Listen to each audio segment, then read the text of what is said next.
Oh, I'm muted. Wait. Music is way too loud on my end. Hold up. It's way too loud on my end. Hold up. Yo, wait. One sec. Oh, hold up. I'm getting used to YouTube music because I'm getting used to just having a YouTube playlist now because I cancel my Spotify, man. I can't force Spotify anymore. Motherfuckers raising the price and shit. I'm done, man. I'm gonna cancel it. I was like, I'm good. It said now you can just pick any song you want, but then there's like ads every 15 minutes. I'm like, hold up, that's not good for the stream. So I was like, I need to make a playlist on YouTube. But here we go. We got it. Hello. Hope you guys are having a good day, man. Okay. Quick disclaimer. I'm sorry. What's my thumbnail? Quick disclaimer. We are not gonna hit 10 chapters. Maybe. I don't think so. The goal was to go for like 2 hours.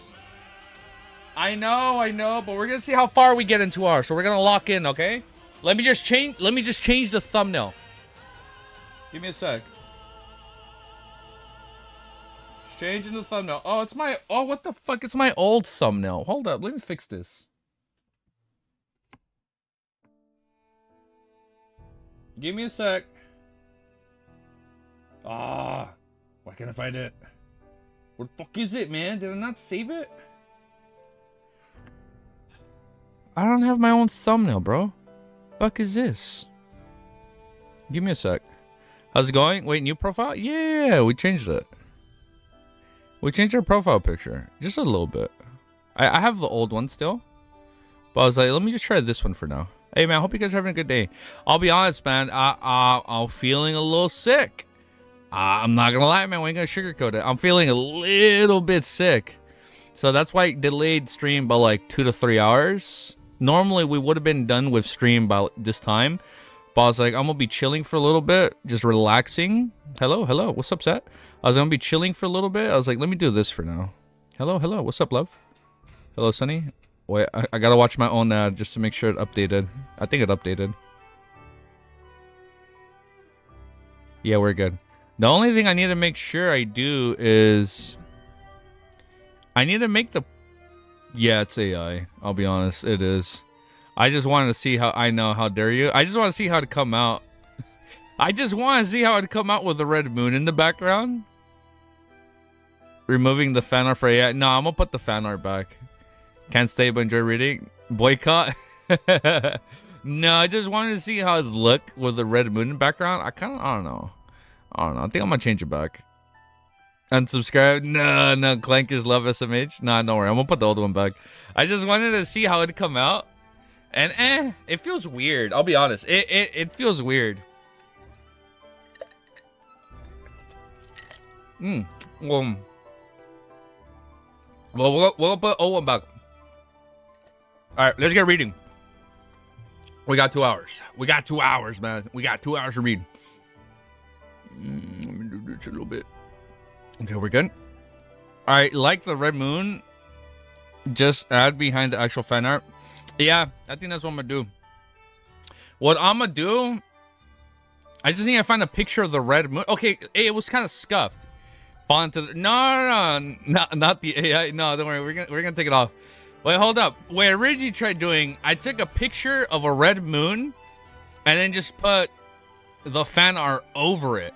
But then I was like, I feel like if the original person that took the picture sees the moon, is like, well, I took that picture of the red moon. You can't use that as your profile picture. It's like, okay, I don't want to deal with that. So I just I quickly checked the ChatGPT. I'm gonna take it off. No. We're gonna take it off. We're gonna take it off. Don't look at me. Don't look at me. I have shamed you all. No, we're gonna take it off. We're gonna put it back. All right, let's get reading, man. Let's start opening up today's stream. Documents. Load of the mishwish. You open it up. Okay. Open up Notepad. Okay. Paste. Paste. So true is that. I prefer my fan art is badly edited by human hands. Thank you very much. I know, I got you. I just want to see when it come out. Yeah, no, I got you.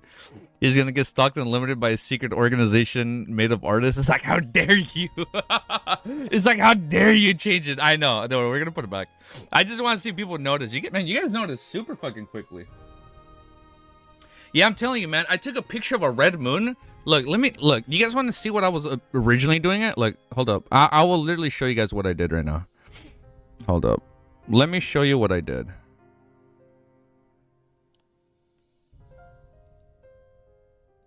Let me show you what I did. Hold up. Let me put my phone on do not disturb. Don't want to get an accidental text message as I show you guys. So this is what I originally did. Is that good? Are we good? Nothing's visible? Yeah, we're good. Just let me double check. Okay. So originally this is what I did. I just had a picture of a red moon, right? Like you can tell, like I used CapCut. All my thumbnails are in CapCut, and then I just screenshot it. So I originally just had the red moon, right? And then I put the fan art over it, and I was like, wait, hold up. Now I was like, what if the person that took this picture doesn't like it? He doesn't like the fan art over it. No, but no, we're gonna put it back. Yeah, we're gonna put it back. ChatGPT sequence 1, artificial intelligence sequence 0, natural stupidity. Don't worry, I'll change it back right now, guys. I got you. We'll go back to the original. Wiz ends, easy begins. Is he almost done? Dude, I'm sorry. I look, I don't know what to use for thumbnails. Like, look, you guys want me to show you how I do my thumbnails? Look, let me give you a little bit behind the scenes. You guys are gonna think this is so weird. I think this is weird. I'm not even gonna lie. I think this is weird. So, you know what? Let's do the recording. We should record it. All right, look, we're gonna record this. That way you guys can tell me if this is weird or not. I do all my thumbnails on CapCut. And then I just screenshot. CapCut is for videos. Use your bunny outfit picture. Use AI to make it. No, hell no. But like, this is how I do my thumbnails. This is how I do it.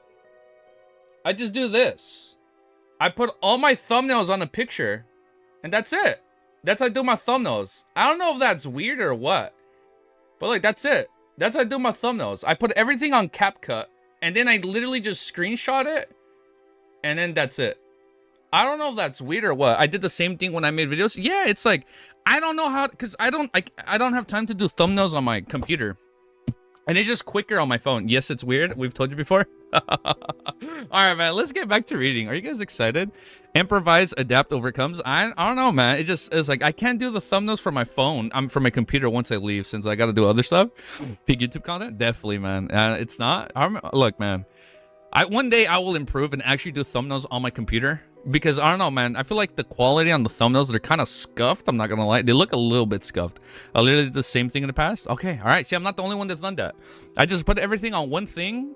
Well, actually, no. I have a second one. The old one was like volume 2 to 3, but then it got really slow. So I made another one from volume 4 and onwards.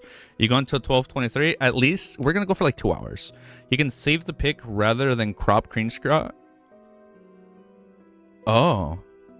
I don't even crop the screenshot, dude. I literally just take the screenshot at the phone aspect ratio, and then when I send the YouTube thumbnail, I just kind of swipe up and make it fit just the the video part. That being said, you know what? Let's just get reading, because we can only be live for about an hour and 55 minutes, so we got to make use of our time. We're gonna lock in. All right, we're gonna lock in. So I don't think we're gonna get to 23. I don't think we'll be able to do 10 full chapters, but we'll see how far we get. We'll see how far we get. Why did that get small? Okay, there you go. Voice. And then 2 minutes.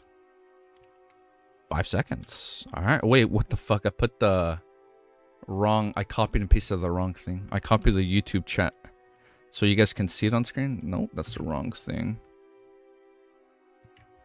There we go. All right. All right, here we go. Chapter 1214 is called... Oh, bro, why we gotta start like that already? Set imperturbable. Imperturbable. Easy first try. After hearing the high priest reply, Klein held his lantern and walked 20 to 30 steps to the right, parallel to the grayish white fog. Then he half closed his eyes as though he was sensing something. This made the Moon City Beyonders behind him not dare to make a sound, afraid of disturbing the oracle. The oracle, okay. After 4 to 5 seconds, Klein stretched out his right hand and slowly grabbed the area behind. An altar made of stone dropped into the real world. On it were 3 candles made of oil and 7 to 8 spiritual materials. At sequence 4, demigod of Nim was taken aback. He found it difficult to believe his eyes. Previously, he had seen Sparrow take out his cane to treat his companions. He had only believed that Sparrow possessed the powers of space or had received the favor of Mr. Fu, but now... Mr. Fu? Fu? But now of Mr. Fool, but now his judgment had been completely overturned. This was because he found the altar, the few candles, and the spiritual materials very familiar. They were all used by him once. He actually managed to create something that I've used before. Is this a power that comes from history? A power that comes from time? Nim recalled the content of the remnant tombs of in Moon City and his understanding of demigods as he came to a preliminary guess. At that moment, Klein turned around and looked at the high priest. You may begin. Nim quietly drew a deep breath under the watchful eyes of the likes of Adol and... I cannot pronounce his names. Adol, Shin, and Russ. He walked to the altar and created a wall of spirituality. I'm gonna lower the music down just a smidge. After taking a look at the symbols labeled and patterns engraved on the altar and confirming that there were no problems, he followed the process that had been engraved into his memories, and he began the ritual with great familiarity. In the end, he bowed his head and chanted in a low voice, the eternally impenetrable fog. Text-to-speech one time. The eternally imperturbable fog. What? This is a hard word. Been playing Ghost of Yote, bro. Let me know how it is. I don't know if I buy that and play that on stream. When I finish LOTM, the one game I do want to play all on stream at least one time during our little break between LOTM and COI is Yakuza. At least one game, probably Kiwami, the first one. And if not, Ghost of Yote. But my fucking capture card is so stupid. Some recent games just don't appear. Older games work, right? And but I remember when I tried playing ReFantazio, it wouldn't work. It wouldn't work. It was so weird. And there's just some games that just don't work, but some do. The eternally imperturbable fog, a barrier frozen in space-time, the existence that contains everything. The existence that contains everything. Before the prayer ended, Klein had already placed his intention of the grayish white fog, hoping to hear the sounds coming from deep within. I feel like I need to play The World Looks White. I feel like I need to loop this song right here. From deep within. Yeah, I gotta play this song. I feel like this is fitting right now. For this, he had secretly controlled the large number of monsters, marionettes, that walked in the surrounding darkness that separated. He spaced them out at a certain distance, hoping that he wouldn't miss any suspicious traces. However, he didn't notice anything unusual until the ritual was completed. After waiting for a while more, Klein cast his gaze at the high priest of Moon City Nim and said calmly, one more time. Backland... Oh, we changed POVs. Backland Emperorsboro in the Hall family study. After receiving permission, Audrey pushed open the door and walked in. Her father, Earl Hall, and her brother, Hybrid, were discussing some matters. Oh, baby, you don't look too well. Earl Hall cast his gaze towards the door, okay? Audrey didn't act as she forced a smile and said, there's a huge lack of food and poverty relief foundation. I would like to collect more. I visited many nobles today, but they told me that there is no more food. It's the same even if I offered to buy it with gold pounds. When these words were said, the nobles were either in a parlor or at the spots specifically used for high tea. In front of them were high quality black tea and many exquisite desserts. From time to time, they would invite Audrey to evaluate the desserts. I feel like I should change the music since we changed POVs. I ain't gonna lie. We just changed it since we changed POVs. Let me lower this. Oh man, I gotta get used to playing music on YouTube. It's so different now. The servants had rosy cheeks and they took very light footsteps. They didn't make a sound to prevent disturbing their guests. The current situation, Earl Hall signed when he heard that. Audrey thought for a moment and said seriously, Father, I remember that there should be quite a lot of food at home. Can I buy some of that with money? Is he not going to let her? Audrey, you've already done too much. There's no need for you to do more, Hybrid Hall said with a frown. As for Audrey, she only looked at her father and didn't respond to her older brother's words. Earl Hall expression that That had relaxed after seeing his daughter become serious again. Audrey, the prerequisite for charity is not to affect your and your family's life. This is a principle I wish for you to remember. Oh, it's probably going to affect her life. Audrey, who was wearing a long golden white dress, relaxed her eyebrows and said sincerely, Father, the amount of food we have stored at home is enough to last everyone in this house for an entire year, or even more. Besides, there's also a lot of food over in East Chester County, as Winter County hadn't completely fallen. The Fasik army that has invaded the Mitzi Shire didn't attack the East Chester County. As for the Fasik, Intis, and Fena Potter fleet, they were suppressed by the few ironclad warships fleets of Loan. They could only barely deal with the situation and protect the supply line at sea. Seeing his daughter's emerald green eyes for a few seconds, he suddenly sighed and smiled. Audrey, you have really grown up. You have your own ideas and pretty commendable determination. However, we don't know how long this war will last. We don't know what the outcome will be. We have to leave a lot of food to deal with this. I can accept us having 2 less delicacies for every meal to help those who are in trouble. Whoa, music is way too loud. Who are in trouble, but I don't want my dining table to become like what the newspaper says about the middle class. What the fuck? This would completely make us lose our dignity as nobles. This is something that we abide with every generation. Oh, hell no. What? What the fuck is this dude saying? What? We don't want to look like the people of the middle class? Get the fuck out of here, dude. Holy shit. I lost my place. That's so fucked up, man. What the heck? Hell no. I'm already pissed off at Earl. How could he say that, dude? Oh, man. At this point, Earl Hall shook his head in a self-deprecating manner. I'm sorry to let you know that your father is such a selfish person. As Audrey listened to her father's words, his expression changed slightly at first, and then it disappeared. This is Nobles in a nutshell. I literally forget he technically acts like a noble. Nobles and their useless dignity. I know, man. What the fuck? Until the end, there was no additional emotions. At that moment, she was silent for a moment before asking again. Wow, man, the music is so loud on my end. I don't know how it sounds for you guys. I'm so sorry. As Audrey listened to her father's words, her expression changed slightly at first, but then it disappeared. Until the end, there were no additional emotions. At that moment, she was silent for a moment before asking again, but we've already obtained a lot more than we've need. Can't we even share a portion of it? Hybrid Hall interrupted angrily. Why are you giving away the things we painstakingly obtained to others? Get out of here, bro. What the... Hybrid, who the fuck asked you, bro? This is the product from our land, farmland, and forest. This is what we brought with... This is what we bought with money. And these funds and assets were passed on to the family. It was earned by fathers acumen and powerful charisma. It was accumulated over generations. By doing charity to help others, it's an additional display of love, not something that we have to do. Do you understand? Earl Hall nodded. What Hyper said is generally right. I share his thoughts as well. Audrey pursed her lips and slowly nodded. I understand. Earl Hall retracted his gaze and said to Hybrid, we have to keep the food stored properly. If the outcome of war cannot be reserved, try contacting the fellows from the Intis and show them some of our sincerity. Oh, hell no. The battle has been going on for so long, quite a number of people have died as well. Many fields have been... Now the music is too low. Many fields have been abandoned and the prices in the cities have soared. There must be a very high demand for food, cattle, and land. In addition, I have shares in Intis Suchit Bank as well as the shares in the variant Bank of Backland Banks. I should be able to bribe them. In such times, only by satisfying these aspects can we talk about familial relationships. Inside Intis and Loan often had marriage alliances. Many nobles were relatives. Oh, they had marriage alliances? Ah. Noble alliances or marriage alliances. Many nobles were relatives, especially the believers of the god of steam. Father, are you considering surrendering? Hybrid asked in surprise. Earl Hall nodded slightly and sighed again. How can I not consider it in light of the current situation? When the time comes, you will be the new Earl Hall. Hybrid heart palpitated when he heard that, but he was also puzzled. Now I understand, Quillingus.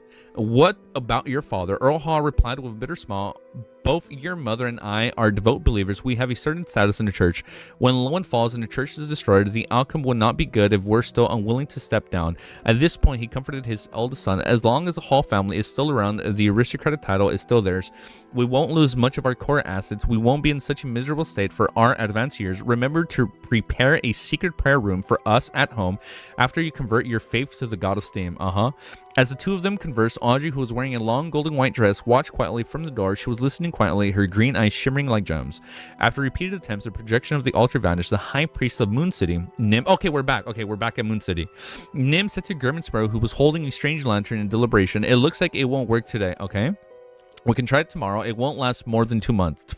Klein's like, I ain't fucking waiting 2 months. We need something now, dude. At that moment, all Klein could think of was another question. Could it be that the ritual was unsuccessful since it appears too perfunctory using historical void projections? He reflected on himself deeply and decided to listen to the high priest. They could try again tomorrow. When the time came, he would definitely get him to bring a real materials. He was about to nod when he heard a faint voice. Oh shit, the voice? The voice sounded from deep within the grayish-white fog. It was layered and indistinct. Oh shit, okay, what does it say? Wait, I don't even want to accidentally read the bottom. It's effective. The ritual really does have an effect by the delay, but the delay is too great. Klein was delighted as he immediately raised his right hand and pressed on slightly, gesturing for the Beyonders of Moon City to be silent.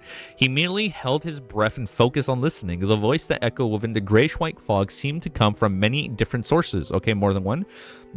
They interweaved with each other, occasionally overlapping with each other in destructive interference and creating a resonance when in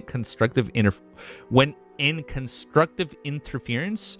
Gradually, the voice became clear in Klein's eyes, especially when it resonated. It seems to be a language he was shut the fuck up. Is it Mandarin? It seems to be a language he was familiar with. It seemed like countless people were chanting a name together. The name was the celestial worthy of heaven and earth. Wait. We've heard this before. The celestial worthy of heaven and earth for blessings. I'm sorry, wait, we've heard this before. The celestial worthy of heaven and earth for blessings?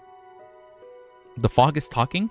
I'm sorry, didn't Amon say this when he was trying to get an automatic response from Klein? The celestial worthy of heaven and earth for blessings? Select enhancement ritual? 4 steps kind of... No, hold up. I'm not forgetting. Hold up. I remember Amon said this to Klein, but then he changed it. It's the gray fog incantation to go... Oh, it's the first part. Celestial worthy of heaven and earth for blessings. That's the first part. It was there all along. Oh, shit. It's the first part of the luck enhancement ritual, right? Oh, shit. Bro, no. The last part? Oh, it's the last part? Oh, shit. Wait, who's the celestial worthy? Now, I never thought about this. Who the fuck is the celestial worthy of heaven and... Wait, earth. Oh! Wait. It says... Oh! Wait! It was in our face the whole time. Earth! Oh! Wait! I never thought about that. Wait, I'm losing my voice. Bro, I'm literally sick and I'm recovering. Wait! Earth was in the incantation this whole time. Like in the summoning. It was in it. It was the Earth was in the title the whole time. Literally, wow. Earth is not our Earth, but the Chinese concept of land. But still, man, that shows you it's not an isekai, you know? It's actually not an isekai. What the fuck, dude? Peak reaction, dude. This is so fucking cool. But dude, this is sick. Now I'm telling, is Klein the celestial worthy? Oh, I have so many fucking questions.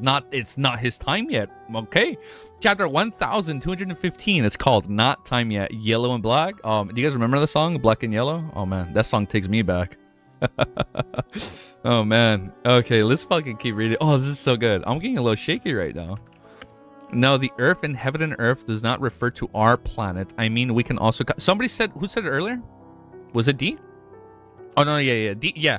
Okay, thank you. I know D also mentioned it earlier. It's not necessarily earth, but the Chinese concept of land. Is Klein the celestial worthy? That's what I'm thinking. Maybe he's the celestial worthy. But then this title... Chapter 1250 says not time yet, so it's not his time. Gaming comment. What was the gaming comment? King of yellow and black of earth, yellow and heaven black. Oh, Bullseye. I don't need a reminder of the full ritual, but if you wanna like put the whole ritual for other people watching the stream or people watching the VOD that might not remember it in its entirety, you can do it. Only if you want to, though. I'm not forcing you. But only if you want to. All right, you guys ready? Chapter 1215 is called The Celestial Worthy of Heaven and Earth for Blessings. When he heard the voices deep in the grayish-white mist, Klein trembled slightly as the back of his head turned numb. This feeling quickly spread to every part of his body, causing tiny goosebumps to protrude on his skin. This was the second time he had heard the name, the celestial worthy of heaven and earth for blessings, in the real world, and the first time it was said by Amon after he stole his thoughts. You see, I remember that part. In fact, Amon didn't know the exact meaning behind it, nor did he truly grasp the incantation. Oh shit. Therefore, in essence, this was the first time, at the borders of the legendary Western continent, outside his hometown that had vanished, it was the first time that he had heard of the incantation that caused him to transmigrate into the real world. He heard one of the most important secrets hidden at the bottom of his heart and heard the Oriental honorific name that was pointed at the unknown existence. Oh, this is so hype, man. Holy shit. Klein used the celestial worthy of heaven and earth for blessings as king of yellow and black, which is earth and heaven. No? Yes. Okay. Dude, this is exciting. What the fuck? Like, we're finally, like, starting to get shit in reference to the beginning of the series. Like, his whole reason for being here. He stood there, his mind almost blank, his ears echoed with occasional sounds of chanting and shouting. The celestial worthy of heaven and earth for blessings, the celestial heaven of earth for blessings, the celestial worthy of heaven and earth for blessings. When the voices became softer and softer until they almost disappeared, Klein finally recovered his train of thought. As a fake god that had done a lot of guilty matters, his first reaction was, by changing the celestial worthy of heaven and earth for blessings to the king of yellow and black who wields good luck, will I suffer divine punishment? Oh, because he changed it? Back when he had set up the 3 stanza honorific names of the fool, the first stanza described his experience and state. Back then, he thought that it was a transmigration and he was afraid of exposing the problem. He had changed the fool from an alternate world to the fool that doesn't belong to this era. But in the end, it pointed to his true nature. The second stanza was to bind the gray fog to him, making the direction clear. And in order to completely limit and not cause any ambiguity, Klein directly translated the last line of the incantation, which was celestial worthy of heaven and earth and for bless. The celestial worthy of heaven and earth for blessings. He originally thought that it was nothing, but later on he suspected that his transmigration was a result of the former owner of the strange door of light in Sephira Castle. The celestial worthy of heaven and earth for blessings, or rather, it was a certain existence hiding their true identity. Who? Crunchyroll made all 4 lines celestial worthy line. I did not know. Man, I'll be honest, man. Crunchyroll has they messed up the translations for LOTM. We know that much. Hopefully, everything gets kinked out, sorted out for the OVA in 2026 and season 2 in 2027. Of course, it was also possible that the celestial worthy of heaven and earth for blessing was the actual incarnation before creating another identity that suited the present world. As for what that identity was, Klein wasn't sure. It's probably him.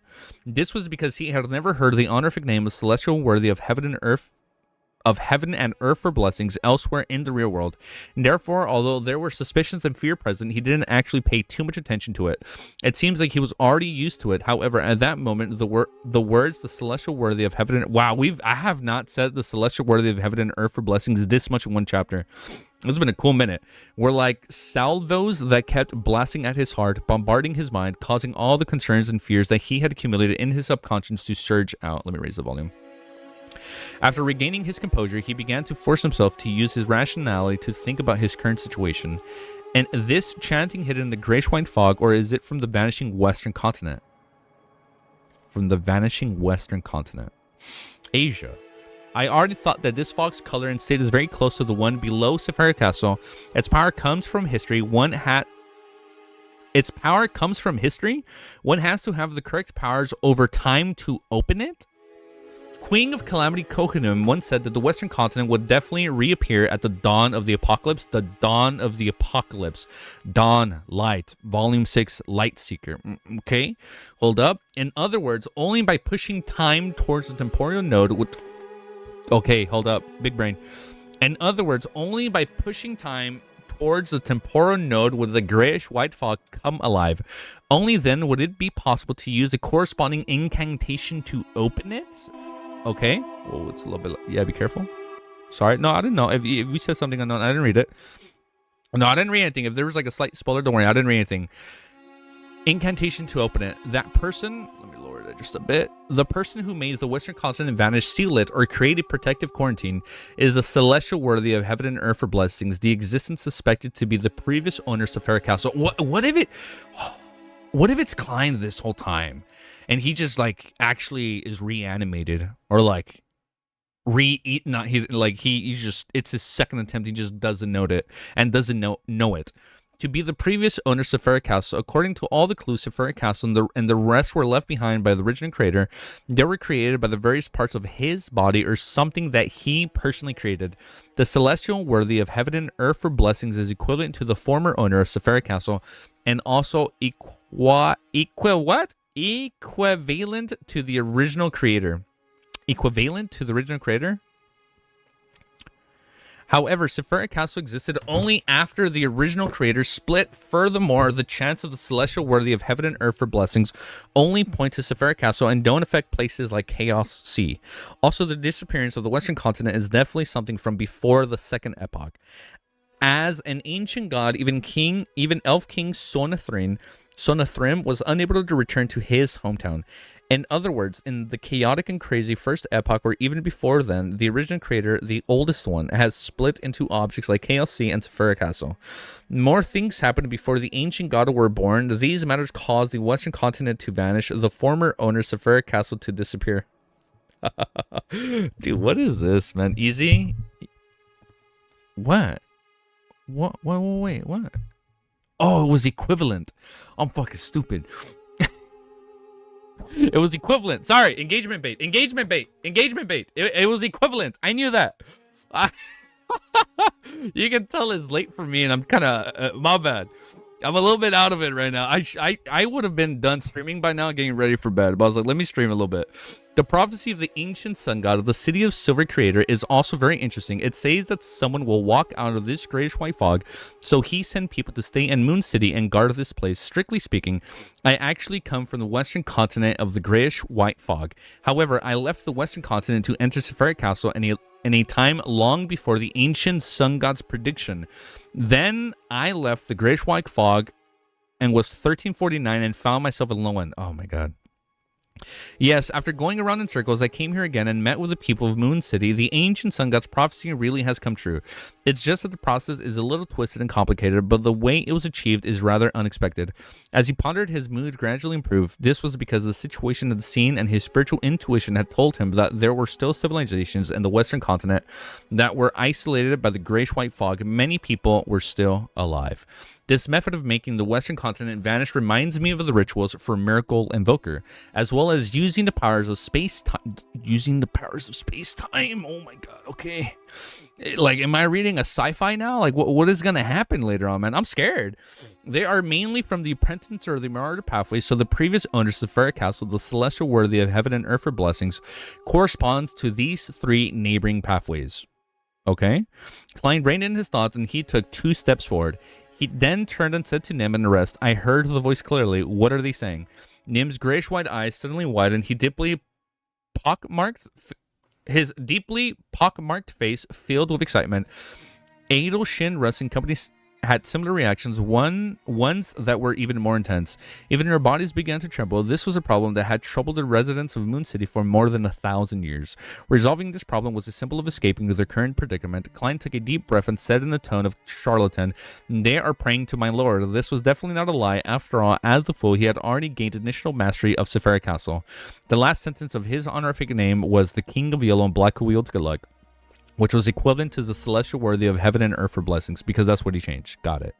Nim and company fell silent. When they looked back at Klein, their eyes were filled with obvious respect and fear. Together with the miracles Klein had displayed, they gradually viewed Mr. Fool as their savior. I'm sorry, if we bring back the western continent, then he technically met the prerequisite of bringing something back from history. You thought this? Yep. You thought I did math? I was an isekai this whole time, even though it was transmigrate. I was like, it's still an isekai. No, it's not an isekai. Klein surveyed the area and said, "Retreat at least 100 meters." All right, Your Excellency.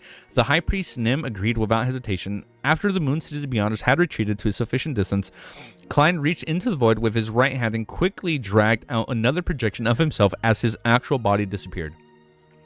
Right on the heels of that, the historical void projection of Klein walked to the front of the solidified grayish-white fog. He extended his right hand and pressed it down. It was as if there was an invisible barrier that was slightly cold, blocking everything. After staring at it for 2 seconds, Klein opened his mouth, suppressed his voice, and recited in Chinese. Oh shit, in Chinese? The celestial worthy of heaven and earth for blessings. As his voice echoed out, the grayish-white fog in front of him didn't react at all. Oh. It remained still and frozen. He waited for nearly a minute. After some After some thought, he took a deep breath and muttered again.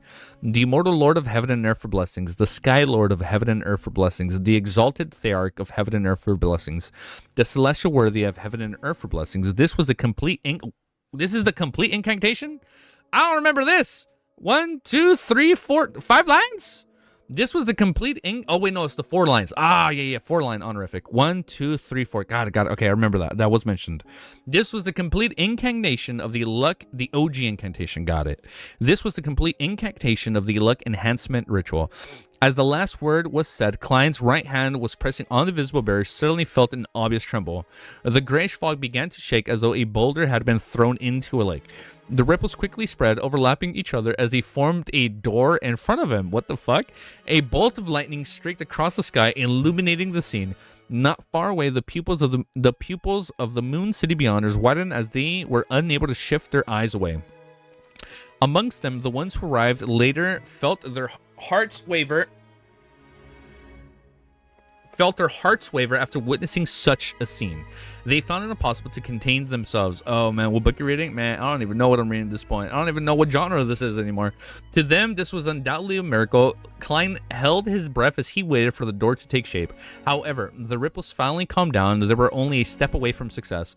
After a moment of silence, Klein repeated the incantations again. However, even if the ripples in the grayish-white fog didn't disappear, they were unable to truly outline the door. So it's not tangible yet?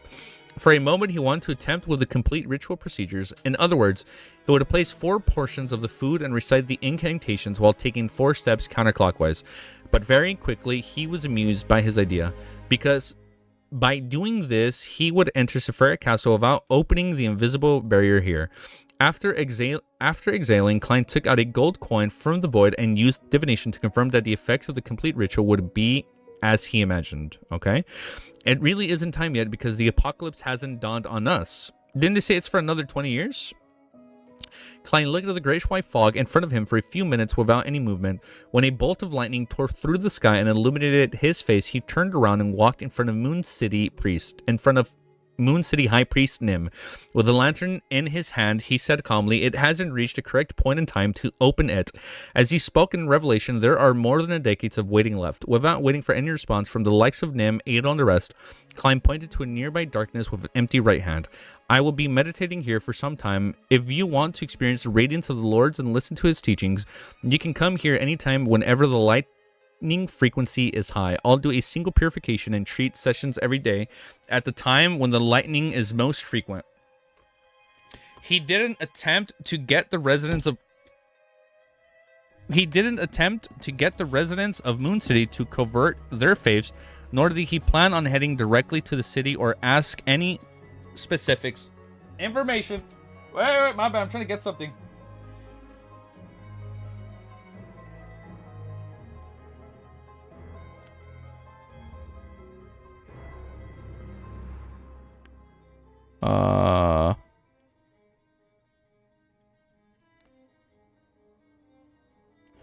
Okay. Did you put your name in the incantation lines? Hold up.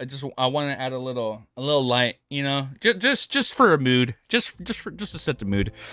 If you want to experience the radiance of the Lord and listen to his teachings, you can come here anytime whenever the lightning frequency is high. I'll do a single purification and treat sessions every day at a time when the lightning is most frequent. He didn't attempt to get the residents of Moon City to convert their faiths, nor did he plan on heading directly to the city or ask about any specific information. He wanted to give them some time to take things in. Nim secretly heaved a sigh of relief and replied with an increasingly great respect, "I will pass on your words to everyone." Damn, everybody's gonna be believers soon, huh? Now, what fucking Klein needs to do is give these people mushrooms, man. These people need, like, actual proper food. Just to, like, hopefully not risk further contamination when they start eating monster parts.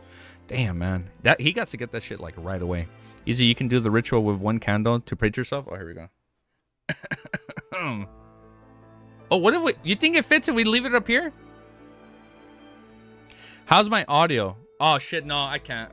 It's fucking up my eyesight. No, I can't do that. It's definitely fucking up my eyesight. Yeah, I gotta put that back down.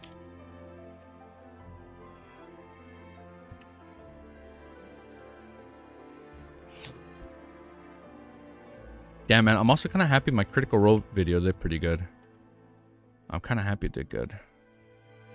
I might do that weekly on Thursdays. You can do the ritual. Are you guys ready? Chapter 1216. Bro's beard gonna get burnt. You guys want to see the ancient sun god? You guys ready to see the ASG? We're about to fucking combust over here, dude. Chapter 1260 is called Patience Will Ultimately Pay Off. City of Silver at the top of the spire in the chief's room, with the white hair and old scar on his face, Colin Iliad looked out of the window at the deep darkness. It was only when a silvery white light suddenly burst out from afar, burning a few seconds of light. Then he retracted his gaze and nodded slightly. Shermont had succeeded in advancing. His gaze landed on a 2-meter tall youth standing in the middle of the room. Derek, do you know why I kept delaying the subsequent plans and didn't implement them after the first exploration of the Giant King's Court, despite already becoming a Sequence 3 Silver Knight? Derek thought for a moment and said, Your Excellency, on the other hand, you wish to see if there are any other paths you can take to the seaside. On the other hand, you are waiting for the other elders of the 6-member council to advance to Sequence 3. And now, both matters were completed. Nearly 5 months ago, an expedition team of the City of Silver discovered a hidden path. From there, they circled around the mountain where the Giant King's Court was located, and they arrived at the sea. However, the sea was illusory, and there was no way to pass through it. Forcefully entering the water only caused the bodies to gradually crumble. Now, another demigod of the 6-member council, Waite Shermont, had finally advanced, becoming a Sequence 3 Silver Knight. Ooh, we did trade for that earlier. He could have an honorific name and receive the prayers of the other residents of the City of Silver within a certain range. Colin Iliad sighed and said, Very good. You have a very well-rounded understanding of the situation. Light Seeker mentioned by Seth. Man, it's good, man. Light Seekers, new saint. Definitely got a new saint. That's pretty cool, man, that we finally actually have like Sequence 3, like high sequence, like demigods in the City of Silver. All thanks to Klein, no be it. If I had a choice, I truly do not wish to bring you to the Giant King's Court again and attempt to open the palace where the Dark Angel lays in slumber. You see, now we gotta resolve that. What's gonna happen if he wakes up? At this point, Demon Hunter Colin paused for a moment before continuing. I do not know what danger such as an expedition will bring. I can only make ample preparations in advance. Now, Shermont had finally succeeded. Even if an accident happens later and we are unable to return, he and the other elders will be able to support City of Silver, allowing everything to continue on as we await the next opportunity.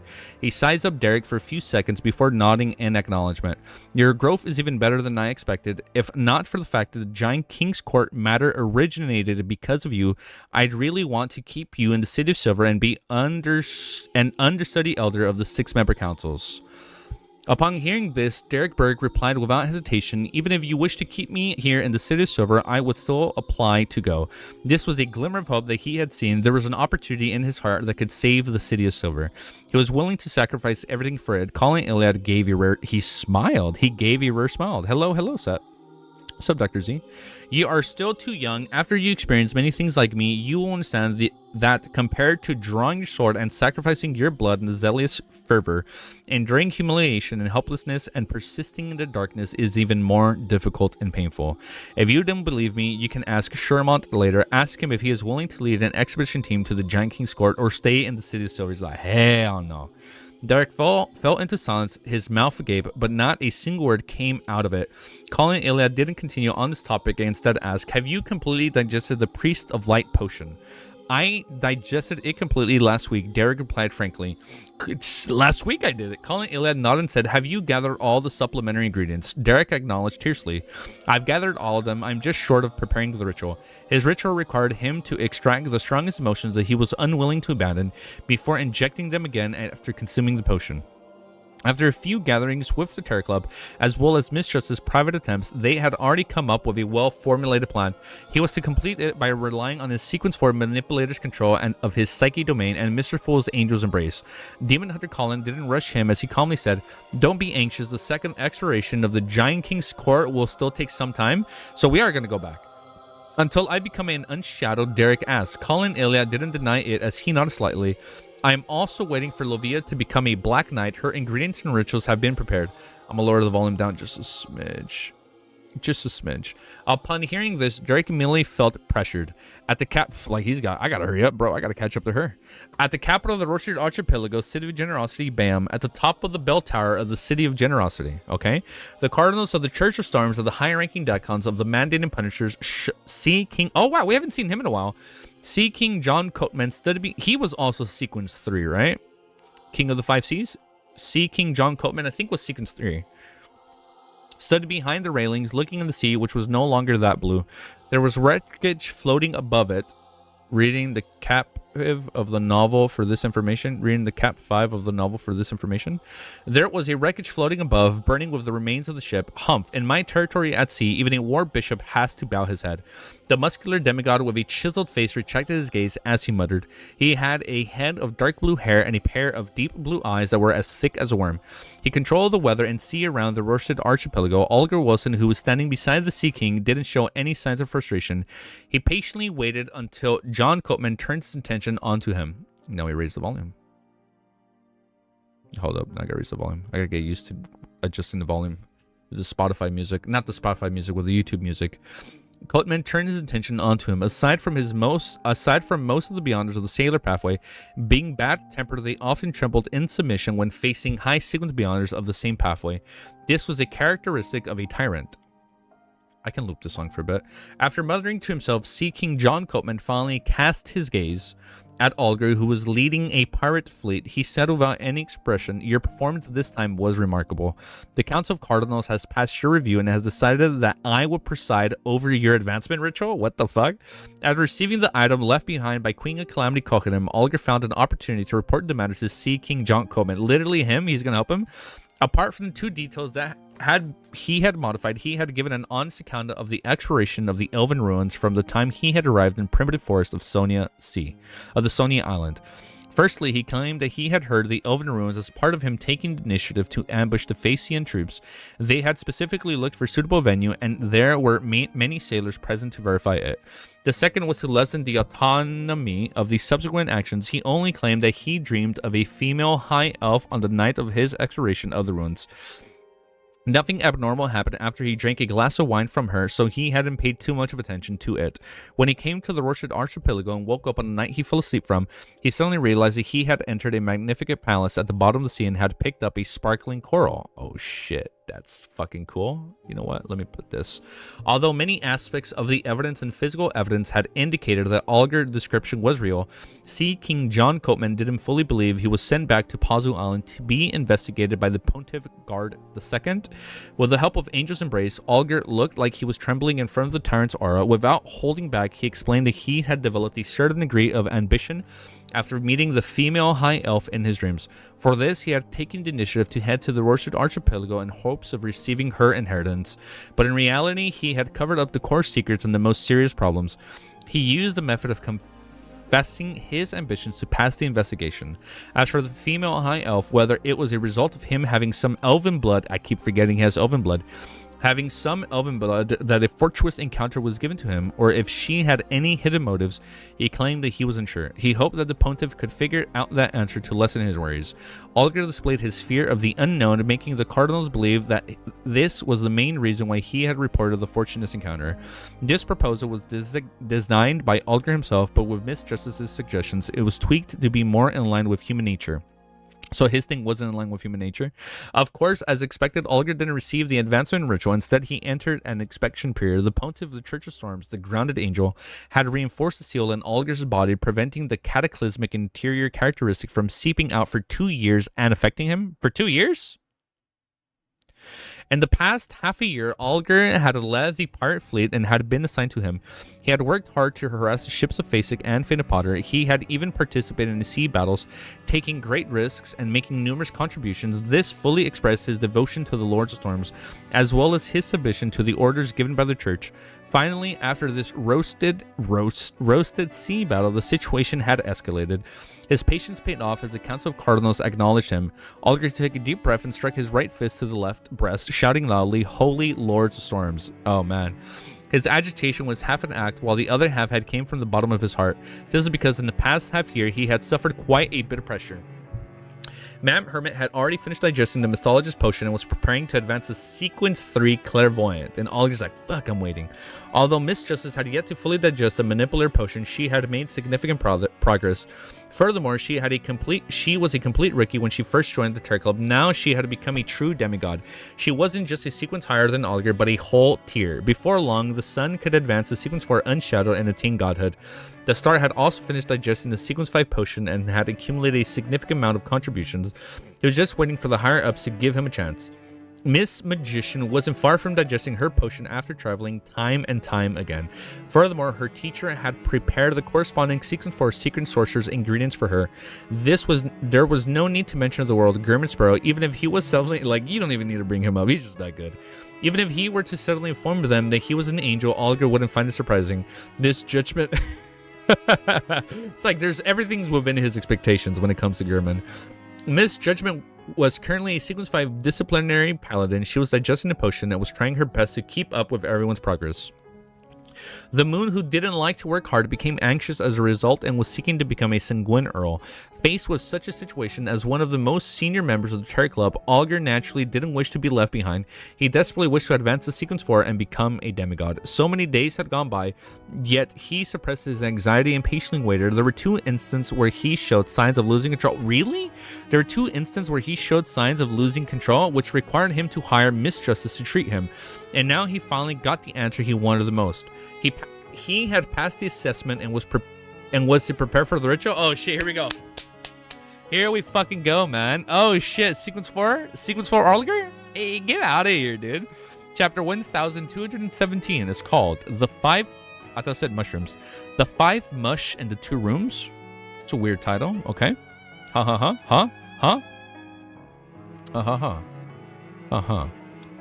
Trying to trade 1 bread for 64 emeralds? Or what if we played Dragon Quest on stream? Nah, probably not. I do want to play at least 1 scary game.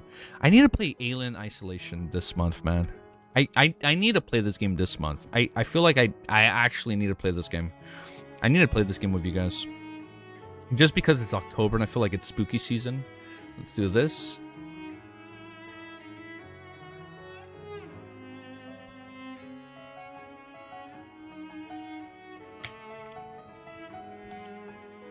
Would it be peak? I feel like it'd be fun.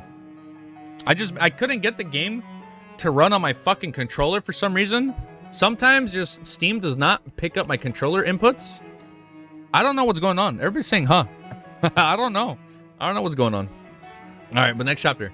Chapter 1270.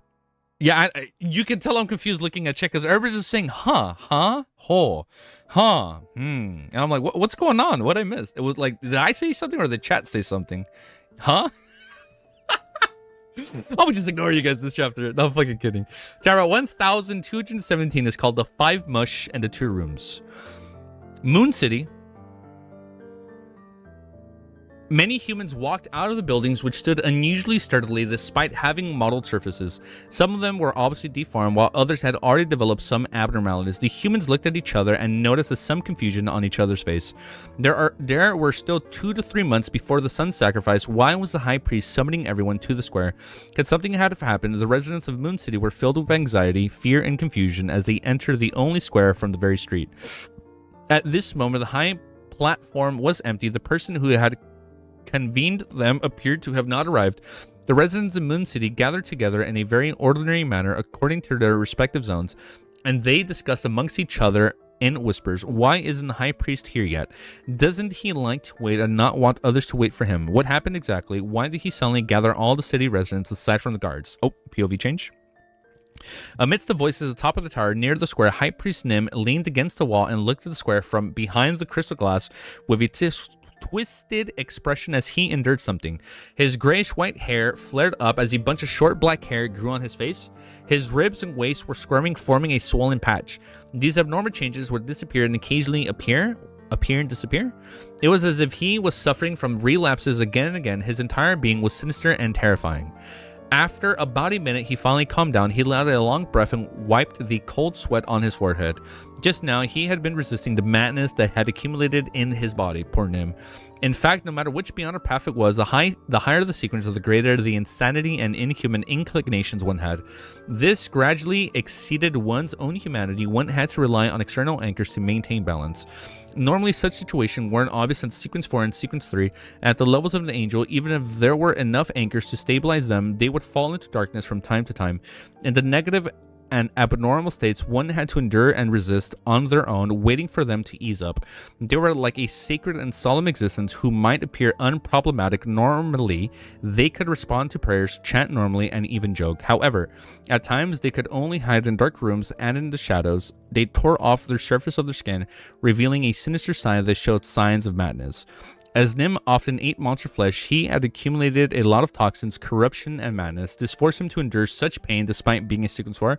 Dude, this sucks, man. I thought City Silver had it bad. Fucking Moon City has it worse, dude.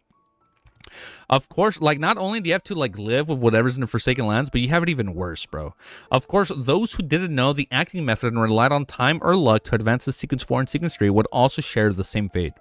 After composing himself, he turned and left the room. With the help of an illusionary door, he appeared on the high platform in the middle of the square. After the discussing died down, the residents of Moon City cast doubtful and uneasy gazes at the high priest. He's a goat. Nim looked around and directly said, the hunting team led by Adel met an outsider. An outsider! The eyes of the residents of Moon City suddenly widened as though it was a bolt from out of the blue. This is the first time in 2,000 years for Moon City to encounter an outsider. The Light Seeker, right? A little on the nose, right? Of course, this was referring to human interaction and not monsters. Nim took a deep breath and continued. He claims to be a missionary who's here to spread the light of a deity. He caused a grayish-white fog to undergo obvious changes. He cleansed Adel and the others of the corruption and toxins. This guy looks like a... Klein sounds like a fucking messiah from his point of view. He cleansed Adel and the others of corruption and toxins accumulated within them, and also he treated their physical mutations. As he spoke, he nodded to the side of the platform, and Adel and Shin, who were hiding in the shadows, immediately passed through the rows of torches and walked to his side, using their own conditions to prove that the high priest had just said, "Oh my god, is that Adel and Shin? Oh, their faces are healed. They really? Exclamations sounded out of surprise, shook and mixed together into something almost physical. Adel and Shin exchanged looks, took 2 steps forward, and recounted what their hunting team encountered. The crowd heard, and the tiny flames that appeared in the darkness, they crossed the emitted a bright light. The cane that could... The cane... The what? The cane. The cane. Oh, yeah. The life cane. The cane that could cure any mutations and ailments, the parting of the grayish-white fog, as well as the appearance of the door. Upon hearing the hunting team delightful description of their excellent conditions, the residents of Moon City gradually fell silent. What the fuck? I just scrolled down way too much. Some of them had already unknowingly teared up, a result of extreme fatigue and repression. Finally, they saw a ray of light. The tears carried a mild and salty feeling as they flowed past their faces, slipping across the corner of their lips and dripping onto the ground. In addition, a person was still rational and clear-headed, raising his arms to express his opinion. Could that missionary be a special monster from deep within the darkness? Oh, okay, among us? Are Ado and Shin acting like this because they've already been controlled and influenced? After the wave of doubt calmed down, Nim said in a deep and clear voice, "I've checked them and have also used the sealed artifacts. I haven't found anything unusual for the time being. I will let them remain in the Black Tower and undergo at least 15 days of quarantine." After making their promise, he passed and said, "The missionary named Gurman Spur will be meditating in the vicinity of the grayish-white fog for some time. He has permitted us to experience the glory of the God he believes in. The life they listen to the corresponding teachings, and every day at the time when the lightning frequency is highest, he would provide cleansing and treatment. Everyone can make their own decision on heading over there, but they have to report this decision in advance and follow instructions. No one is to act on their own accord and affect the city's defenses. After the return, they will be quarantined for 15 days like Ado and Shin." The residents of Moon City fell silent. They looked at each other, unable to make up their minds. At this moment, Russ and another member of the hunting team, who had previously missed the cleansing and treatment because of their own choice to return to inform the high priest, stepped forward. "High priest, I'm going." Oh shit, he's gone? "All right, I'll lead this team tomorrow." Nim nodded and agreed. He had originally planned to give this team a name. The Light Seekers. Is that going to be their team name? But he failed to come up with a good description. He could only stammer and skip it. In his heart, there was actually a name, but he didn't dare to say it out loud. It was Pilgrimage. Oh, that's a good one. With Russ and company leading the way. Do you guys listen to Russ, by the way? He has some good music. With Russ and company leading the way, several Moon City residents stood forward, indicating that they were willing to take the risk. When the frequency of lightning increased, it was dawn on by a brand new day. The dawn. There's a lot of light seeking involved here. A group of 7 to 8 Moon City residents carried animal hide lanterns and began to traverse the darkness, heading towards the periphery of the grayish-white fog. After darkness and light exchanged countless times, Russ and company's eyes suddenly lit up. It was a bonfire that was slowly burning. Gurman Sparrow, who was wearing a strange clothes and a strange hat, sat on the other side of it. He held an iron-black long skewer and was roasting something. There was corpses of monsters. Oh, did he get the mushrooms? There were corpses of monsters lying around the bonfire. On the corpses, there were all sorts of strange objects. Mushrooms. Some of them were white and full, as if they were spewing out liquids the moment they were poked. Some of them were black embedded with blood-colored lines and marbles. Some were covered with golden spots, while the tops were the size of a palm. Oh, shit! Messi and Pele? We're talking about soccer? See something happen? It's the Light Seeker. Bullseye, that's exactly what I'm saying this volume. Anything happens, I'm like, it's the Light Seeker. These items, so we're going to see something recurring a little bit here. These items were densely packed, covering different parts of the monster corpses. They had a strange and alluring beauty to them. After taking a few steps forward, High Priest Nim noticed Gurman Sparrow was roasting one of the strange objects. Drops of oil dripped down and produced sizzling sounds and fire, brightening the light and allowing an alluring fragrance to spread. Gulp. The residents of Moon City swallowed saliva instinctively as they developed an irresistible urge to eat. Every cell of theirs were screaming crazily, I wish to eat it, I wish to eat it, give it to me. It is the mushrooms. Sitting on a rock, Klein raised his head and pointed at the colorful objects growing on the corpses of the monsters around him. He said in a deep voice, these are called mushrooms. They're divided into 4 types. If you're willing, you can pick up and eat them yourself, but do not touch the black ones. Furthermore, they have to be thoroughly cooked before you can eat them. Otherwise, you will encounter a terrifying curse. The High Priest of Moon City thought for a moment and replied on behalf of the others, we would like to first listen to your Lord's teachings and experience his radiance. Damn. With a slight nod, Klein said as he roasted the long barbecue skewer and he had summoned from the historical void, you may sit down and listen. When the 8 Moon City residents sat opposite of the bonfire, he said with a solemn expression, I came from the Giant King's court. This was a term that all the residents of Moon City were familiar with. Their spirits were instantly lifted as they cast their attention away from the items above the burning fire and cast it at Gurman Sparrow. Following that, Klein described the situation outside the City of Silver and the situation beyond the Cursed Land. He also shared with them as his sightings of the city ruins along the way. The residents of Moon City sighed when they heard this. Sometimes they looked forward to it, but sometimes they found it hard to believe. At times, they could empathize with it and be filled with sorrow. Halfway through his sentence, Klein suddenly stopped. He retracted his black long metal skewer and brought it to his mouth and bit down on a mushroom. This meat juices seeped out and with a slightly scorching feeling cleansed his mouth. After spending half a year in the Forsaken Lands Gods, Klein had... Has it really been half a year? Wait. Has it actually been half a year?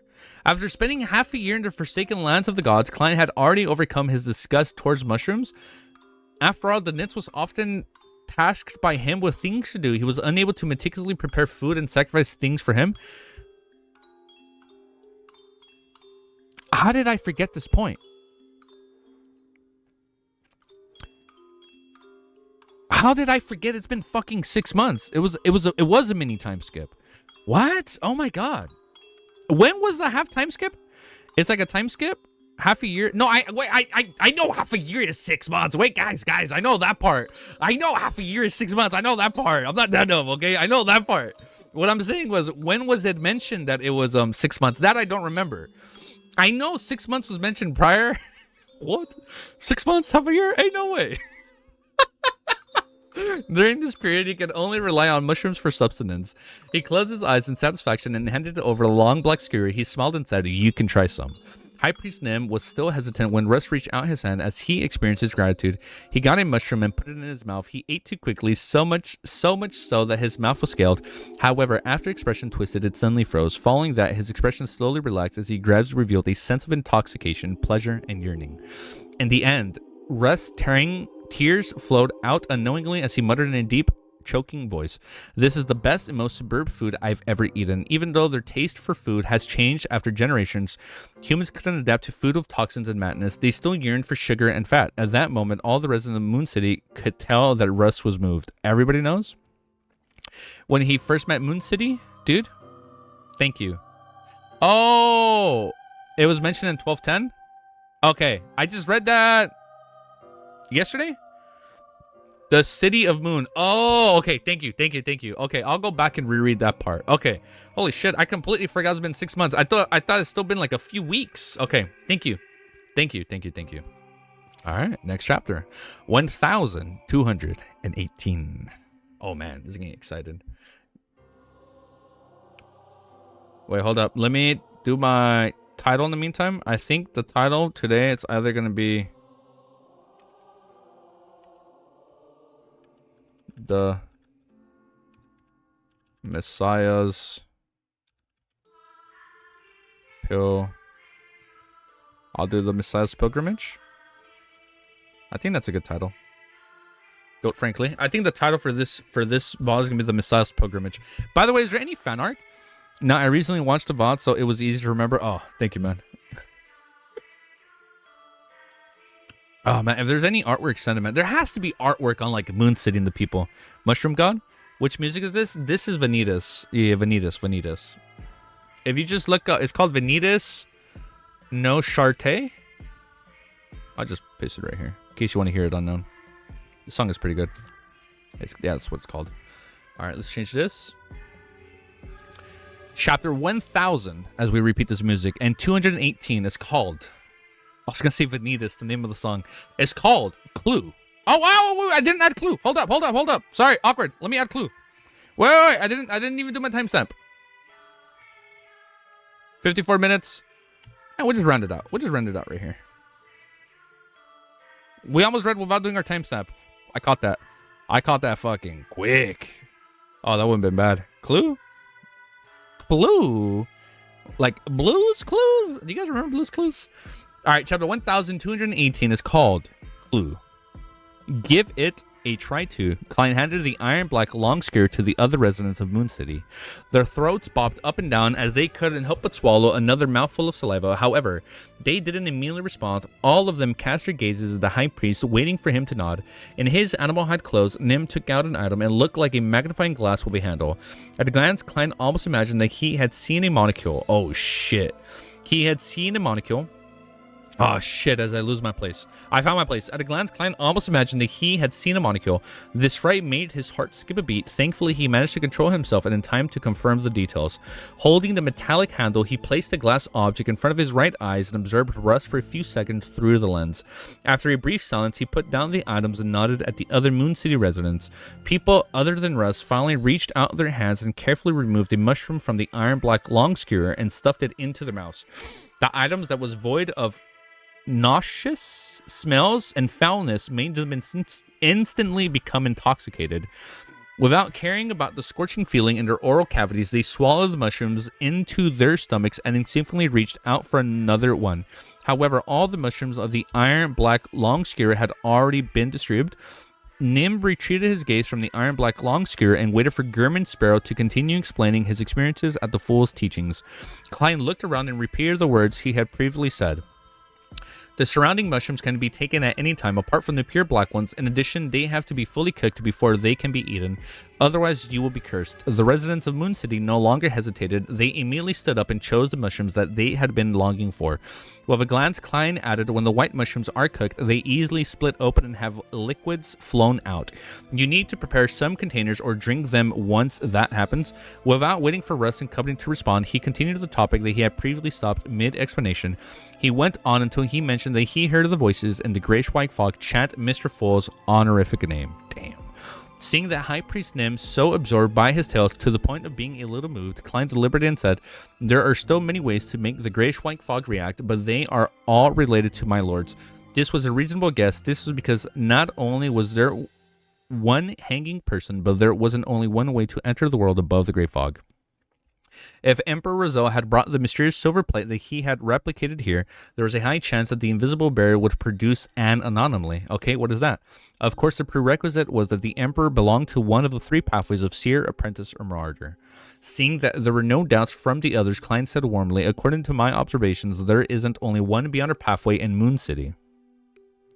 The Grizzle Nim didn't hide it from him and simply replied, yes. When we Yes, when we were selected to come to Moon City, the Oracle had intentionally ensured that there was a comprehensive record of Beyonder pathways. Unfortunately, after all these years and repeated disasters, many of the potion formulas and Beyonder ingredients of the various pathway are Ephraim, Klein asked casually as he looked at residents of Moon City using monster bones to roast the mushrooms. I'm a Night Watcher. Night Watcher.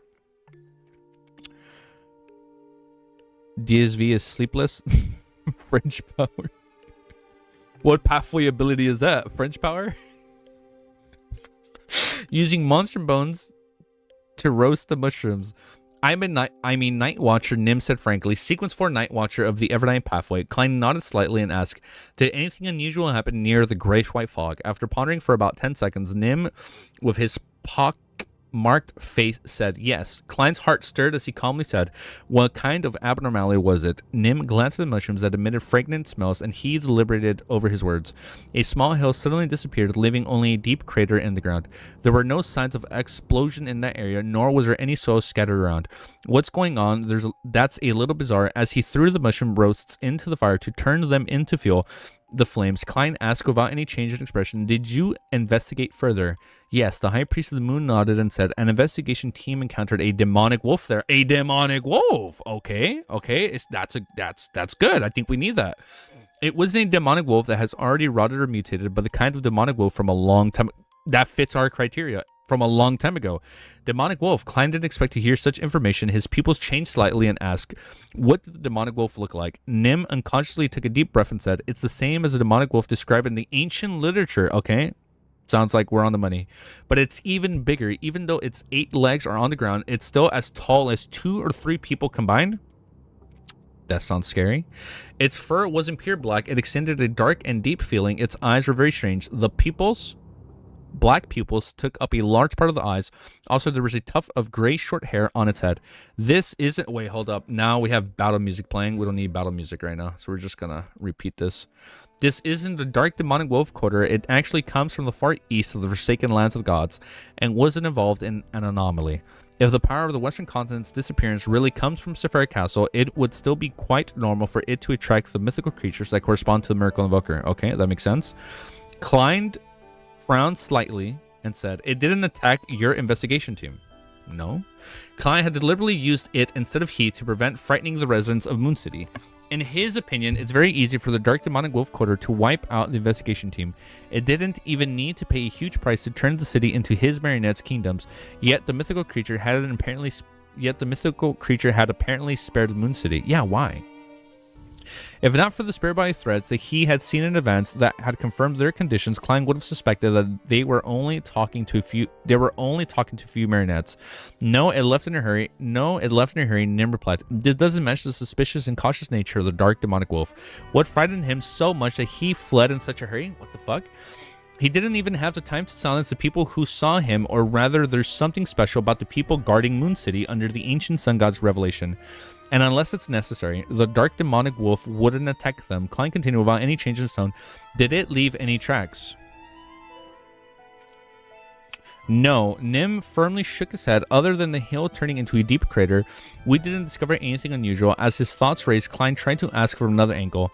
When this happened, the more he understood an object from the past, the more he could make contact with this in a fog of history.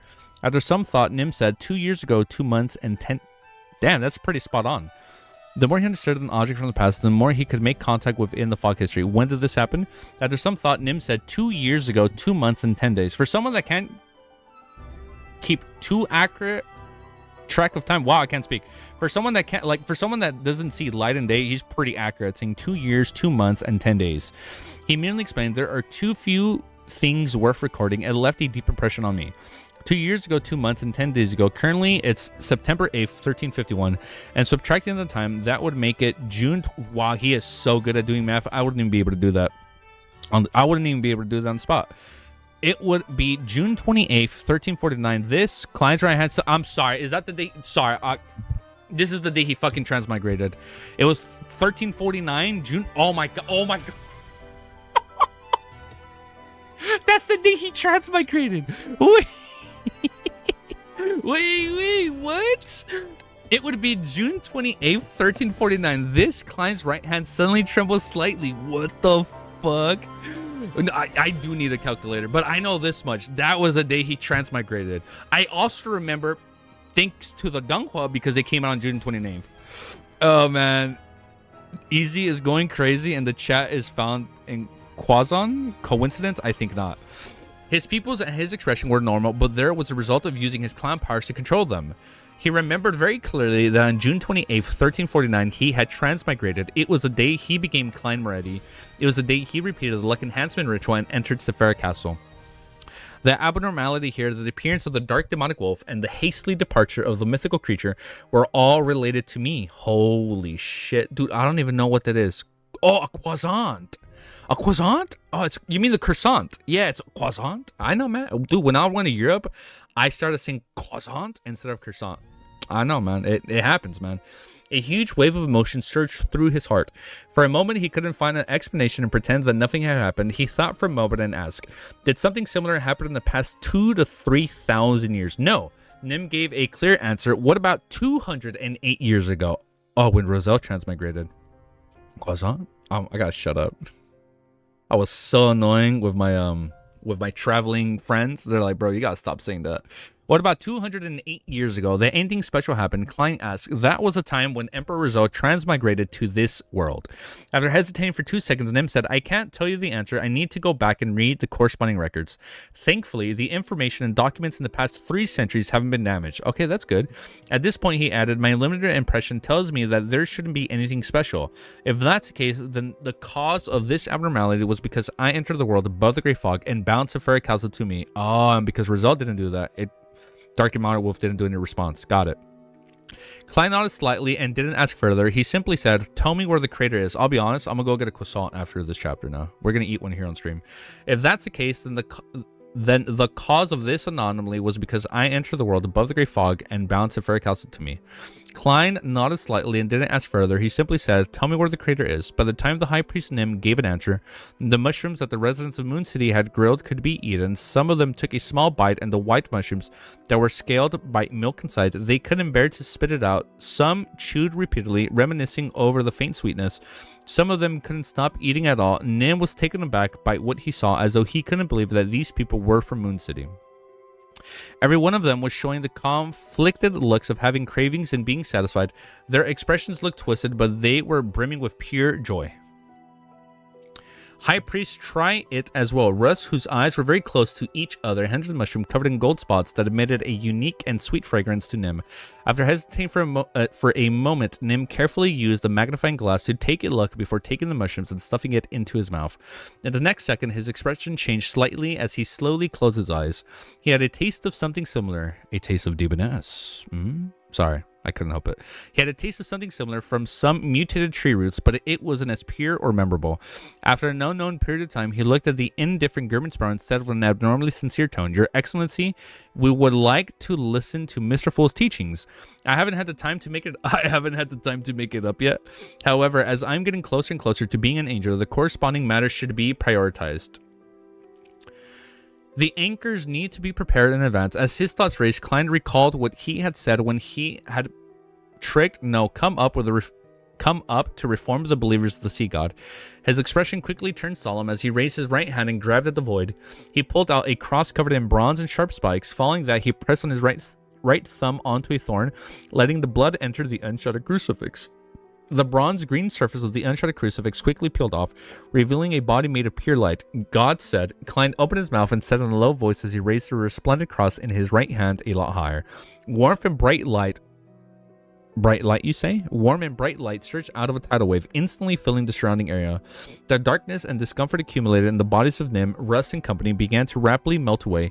It was as if their bodies were being cleansed. They were in the days when they heard the Arco, who was holding the resplendent cross covered in holy radiance, solemnly said, God said, I'm sorry, we're doing the commandments here? The first commandment, thou shalt not sacrifice unto me living. Oh, so yeah, the same thing he said when being Sigat Kalvatua. Thou shalt not sacrifice unto me living human sacrifices. Second commandment, thou shalt not use my name in vain. Damn. All right, man. Next fucking chapter, brothers and sisters. I think we got time for one more. We got time. I think we can do one more. 1:06. Wait, hold up. So is Wiz not reading LOTM until Saturday? Right? He's not reading, right? Maybe? I think. Yep. Oh. So we got a chance. We got a chance to catch up, right? Easy catch up to Wiz then. We can do it. Help me do math. If we're doing 10 a day Monday to Friday. No. How many chapters do you have left? He probably has like 100 chapters. Lock in for this week. Cold Peaks. Fuck. I mean, I can't lock in because I can't stream tomorrow. 140 chapters in 4 days. 4 days! No. We'll probably catch... No, not this week. We're not catching up this week. Maybe next week. Maybe next week.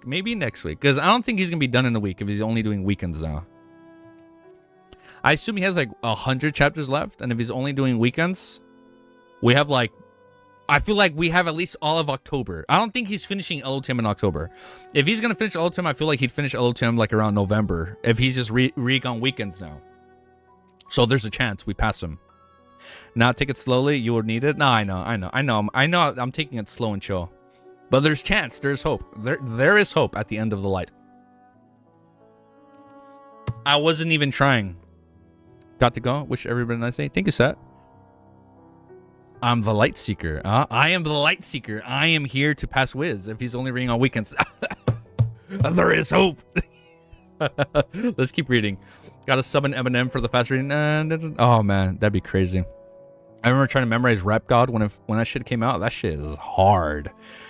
All right, chapter 1219 is called Changing the Goal.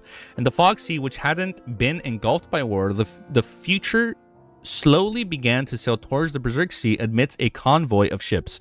Admiral Star's Katlia hadn't made much to do recently. All she had to do was wait for the Moses ascetic order to respond to her request. As she strolled the deck, she enjoyed the sunlight that shone through the thin mist. With a sweep of her gaze, she saw frankly this first mate of the future, the second most important person of the Star Pirates, was wearing the light blue pants and a white shirt with the top two buttons unbuttoned, revealing thick brown chest hair. It was like a humanoid giant bear. He stood at the bow of a boat, looking into the distance. It was unknown what he was thinking, but he looked rather down. Katlia involuntarily slowed down a little as she turned to enter the cabin. Captain. Frank noticed her and looked over with anticipation, as though he was waiting for Admiral Stars to answer his question. Katlia's figure paused as she adjusted the heavy glasses on her nose and asked in a seemingly casual manner, "What are you stumped with? What are you stumped with? What's up, Alma?" Frank thought about how to phrase his question and replied in a serious manner, "I'm reevaluating the inventions and creations I've created over the years." "What are your thoughts?" Katlia asked cooperatively. Frank nodded and said in distress, "There are too many matters I need to reflect on. The important thing is that things I've created are still missing the most important things." Katlia was puzzled, but she didn't wish to ask further. In the end, she still held on to the thought of taking responsibility for all the crew members on the future. She deliberated and said, "What is it?" Frank's expression instantly turned solemn. "They all lack souls. It's a good thing that the melt grapes and mushrooms don't have souls." Katlia subconsciously advised before saying, "This isn't something you can dab in right now. You're only a Sequence 5 druid." Frank's eyes lit up when he heard that, as he blurted out, "I've got it." Katlia frowned indiscriminately. "What did you forget?" Frank was no longer depressed. "I understand the problem. That is, the creations I want to have exceeded the limits of a druid ability. Therefore, Captain, I'm not going to be a druid anymore. I want to become a classical alchemist." So instead of druid, we're going classical alchemist. Okay. This was a sequence 4 of the planetary pathway, the starting point of a demigod. Classical alchemist, the sequence 4 of the planetary pathway, the starting point of a demigod. I forgot this. And before that, I'm not going to be druid anymore. I want to be a classical alchemist. Got it. Cat Leah's expression froze for a few seconds before she took out the posture of a captain and demigod. She nodded gently and said, having a goal is a good thing, but you have to understand how difficult it is. Underlying those words, she wanted him to not hold any hopes and not take this goal seriously. Frankly, nodded heavily after receiving her encouragement. I will do my best. To prevent Frankly from acting rashly, Cattleya decided to take the progress of the matter into her own hands. I will help you to. When the time came, even if she had any progression, she could inform Frankly that she had tried to no avail. Frank was very happy and thanked his captain from the bottom of his heart. Before continuing, I'll also write to Gerbenspro and ask him for help. He's my good friend. Good for him. What Frank didn't know was that the letters he had written for the past half year had gone through a rather convoluted process. The letter went to the messenger before being delivered to Force. Force would then... Oh, wait, hold up. What's the whole process? The letter gets sent to messenger before being delivered to Force. Force would then transfer it to Gerbenspro or request Mr. Fool's help at the Terra Gathering. Cattleya nudged her thick glasses again and again without another word, turned and entered the cabin. She returned to the captain's cabin before she couldn't think about what had just happened. She saw a letter on the desk with the brass sextant. Cattleya was delighted, ignoring the use of the Beyond Her powers. She quickly walked over, picked up the letter, and opened it. It was from Bernadette. After exchanging a few simple pleasantries, she wrote, if you are free anytime, you can come to La Chat Incognito. La Chat was a rather hidden island in the Fog Sea. It hid Queen Mystic's palace, also known as the Emerald City. I forget she has a city. It hid Queen Mystic's palace, also known as Emerald City. Cattleya repeated the sentence a few times before the corners of her mouth curled up involuntarily. Backland Westboro with Odora family's villa. It's an island. Emlyn White once again met the middle-aged gentlemanly sanguine Baron Cosme Odora.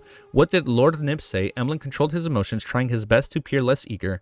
Cosme looked... Can you guys even hear the music? Let me raise it.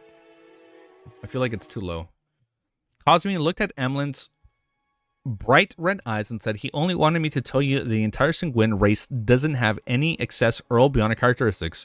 You can only wait for the present Earls to die of old age or accidents, leaving behind their inheritance. Compared to humans, the Sanguines have a long lifespan. It's just gonna take a long ass time, dude. Even without a noble title, ordinary ones could live about 300 years old. Under such circumstances, they could slowly accumulate or occupy every level, preventing any excess in bionic characteristics. Therefore, it wasn't easy for ordinary ones to advance to Baron or become a Viscount. They either waited for the existing nobles to die, which probably is going to be a long time, or they would obtain it from external sources. Otherwise, they would have to make a sufficient contributions and receive the precious inheritance. Compared to the first two sequences, it was even more difficult for a Viscount to become an Earl.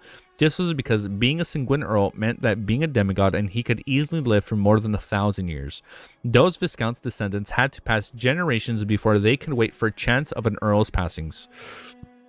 And it was precisely because of this that as long as there was a vacancy in Earl position, it would immediately be distributed and not in stock. So right away it gets filled. For Baron and Viscount characteristics, they existed in the Sanguine's treasury in the form of beyond ingredients and sealed artifacts. But the numbers were few and far between. Every bestowment had to be strictly administered. They really weren't any spare Earl characteristics. Their answer was within Emlyn's expectations. He looked at Baron Cosme and nodded slightly. In other words, as long as any count passes away, it will be my turn.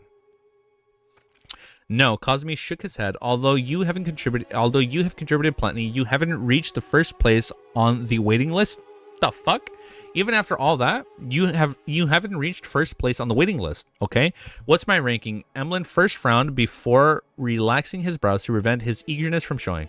Cosme coughed and clenched his throat. 12. Oh man, he ain't getting that spot. This might not even happen when the apocalypse arrives, since the ancestor has given me an important task saving the race. Why didn't she arrange all these matters? Yeah, what the fuck? My Scarlet Scholar potion has been digested for months. Could it be that another test? Emlyn thought to himself silently for a few seconds before asking thoughtfully, if I've obtained an Earl's characteristic from external sources, will the race help me prepare for the ritual? Cosme exulted and said, of course. Okay, that's good. Emlyn didn't stay any longer. He left Odora's villa and took a carriage back to his residence. Ever since Fana Potter declared war on Lowen, he had never been to the Harvest Church. Oh, he hasn't been there? He had never been to the Harvest Church. He had only heard that the door had been smashed and that many things had been stolen. It has become a place for the homeless. Oh, what the fuck? As for Father Trotsky, he spent half a month in a cell behind China's Gate. Oh, that's true. The rest of the month was spent in a room of the upper levels of St. Samuel Cathedral with the Archbishop of the Backland next door. This arrangement was repeated over and over again. This was because they were worried that if Father Trotsky were to stay behind China's Gate for an extended period of time, he would suffer irreversible damage under such a tense situation. The Church of the Evernight wished to leave some buffer time so that they could use this opportunity to express their goodwill and begin negotiations. Although Emlyn wasn't a believer of the Evernight, he even somewhat detested the cathedral. He went to St. Samuel Cathedral twice a month to visit Father Utrotsky. Where can I obtain an Earl's characteristic? Emlyn, who felt that he had fallen behind and might not be able to bear the responsibility of saving his race, looked at the bleak streets while seriously considering every possibility. He quickly had some ideas. Mam Hermit had mentioned before that the Aurora Order Saint Tenebros had grazed a shaman king. This corresponded to the Earl characteristic. If I could hunt this demigod of the shepherd pathway, like the Saints of Secrets, the problem would be resolved. However, after previous lessons, Saint Tenebros probably wouldn't fall into traps so easily. There's also a possibility of directly attracting a Kings of Angels. This was something everyone had discussed in the Terry Club. The conclusion was that they had been attacking the Aurora Order for the past year, so it was best not to provoke them further. Apart from Saint Tenebros having a Sequence 4 Shaman King characteristic, Emlyn White could only think of one other option, the Rose School of Thought. Be it the Life School of Thought's artificial vampires or the primordial moon worshippers that originally existed in the southern continent, they were now part of the Rose School of Thought. Of course, there were definitely some people who sought freedom. They hadn't joined any organizations yet, but either they were not at high sequences or they didn't have enough information to leak out.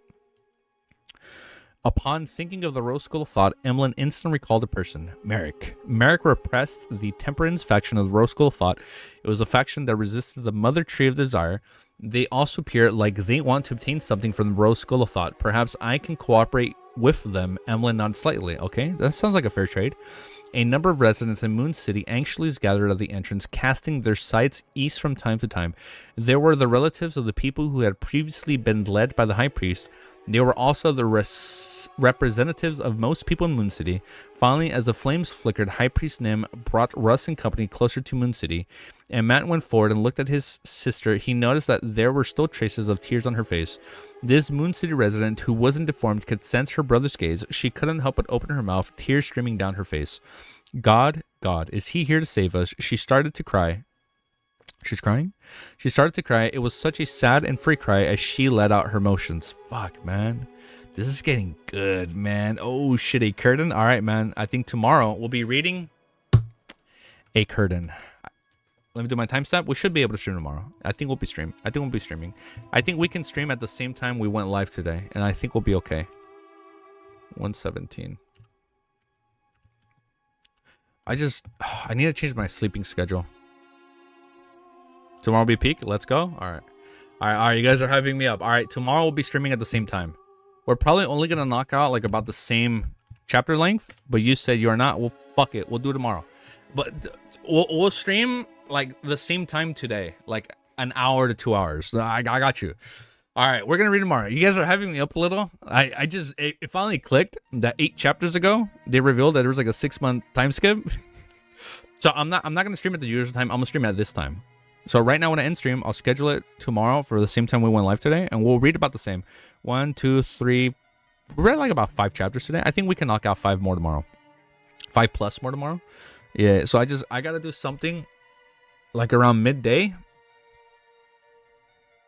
And then I have an appointment. And then I think I'm good when I'm back. 5:30 a.m. stream for you, D.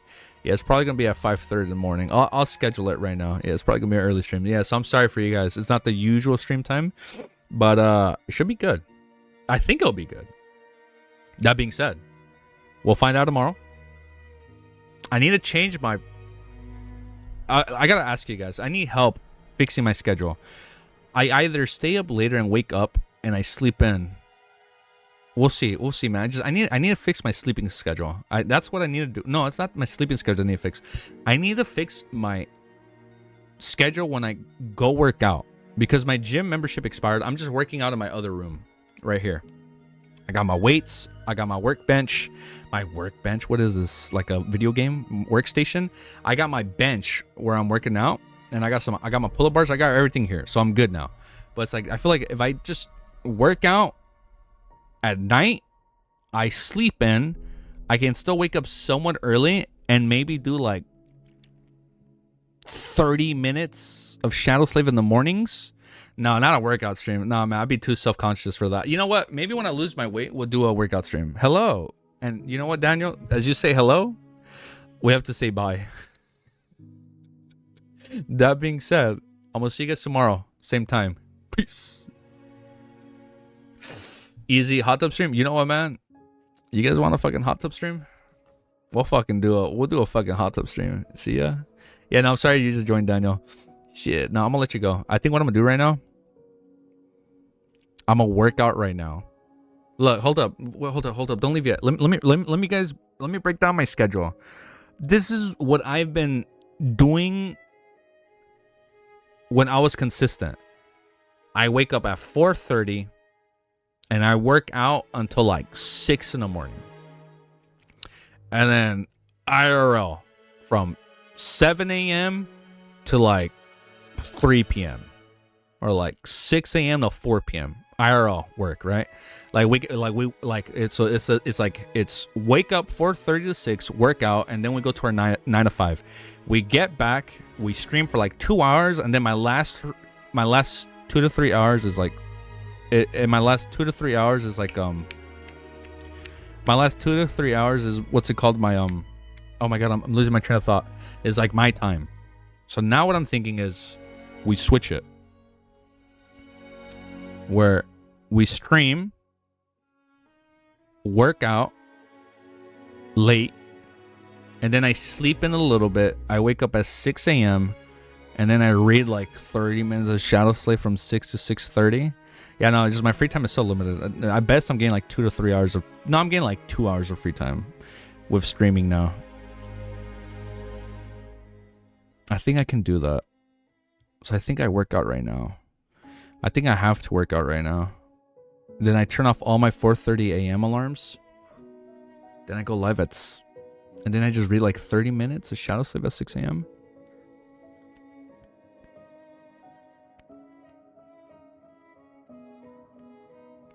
Should I give Easy another chance and read SSS with him? Easy, so you will not eat croissant today? I will still eat my croissant. I didn't say I'm eating healthy this week. First, I gotta like just do 1 week of like getting back, and once I'm on that mindset, then I'm good. Easy, I'm giving you another chance. I'm gonna catch up to you in SSS and read with you. Better not promise a SSS stream. No, it's not gonna be an SSS stream. Hold up. I'd read it off stream. 30 minutes. Because I'm only gonna have like 30 minutes if I do it in the morning, and then if I only do it in the morning, no, it's okay. It'd be off stream if I can. Don't push yourself too hard. No, I'm not gonna push myself. I just want to see if I change my schedule, because dude, it's getting bad, man. Because I'm not working out in the morning.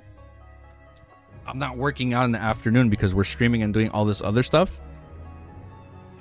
So I'm not sure. Oh, I said SSS. I meant SS. I meant Shadow Slave. Yeah. Shadow Slave. My bad. Yeah, but you still doing SS on stream. Wait, we know he's... Wait. I meant Shadow Slave, not SSS. That one's been a while. I know it's been a while. We'll see. I think when I finish Ultim, I have to catch up on my backlog. To be fair, though, I have read SSS up until like chapter 60, 70. I'm like around floor 30th. I never said those hypothetical SS readings. Oh, okay. All right. But that being said, I'm gonna let you go. Have a beautiful day, guys. Easy, you finishing on Yeah, we gotta finish soon, man. We're finishing this year. We're gonna finish this year. I'm gonna let you go. My voice is getting a little tired. I'm gonna take some G Fuel and I'm gonna go work out. All right, guys. Peace. Have an amazing day.